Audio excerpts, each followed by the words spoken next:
আপনি প্রতিদিনের মতো সকালবেলা তার টিফিন ব্যাগ হাতে নিয়ে গার্মেন্টসের পথে রওনা হলো। তার জীবনের প্রতিটি দিন ঘুরে বেড়াচ্ছে পরিশ্রমের চাকা ঘোরার মতোয়। হঠাৎ একটি ছোট ভুল, শার্টের কাপড় ছিঁড়ে গেল। সুপারভাইজারের রাগ শিখরের চূড়ায়। কেবল কটু কথা নয়, হাত রক্ষা করতে পাপি সিদ্ধান্ত নিল, আজই এই চাকরি ছেড়ে দেওয়া হবে। তার পদক্ষেপ কঠিন, কিন্তু নিজের মূল্য জানে সে। ছেড়ে দিলেও পাপ্পি থেমে থাকলো না। নিজের অল্প সঞ্চয় ও দক্ষতা কাজে লাগিয়ে ছোট একটি টেইলার্সের দোকান খুলল। নতুন দিনের সূচনা হলো। প্রতিটি শার্ট, প্রতিটি সেলাই তার ঘামের প্রতিফলন। ধৈর্য ও সততার কারণে ব্যবসা জমতে লাগলো। তিল তিল করে সঞ্চয় শুরু হলো। অবশেষে তার পরিশ্রমের ফল, বড় একটি দোকান, সবকিছু সাজানো, পাপ্পির মুখে আত্মসন্তুষ্টির হাসি।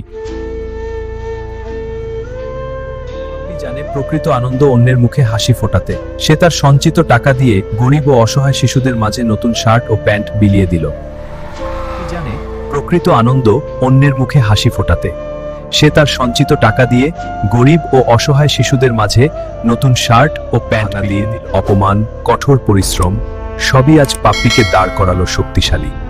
সত্যিকারের সুখ আসে নিজের জন্য নয়, অন্যের সেবায়।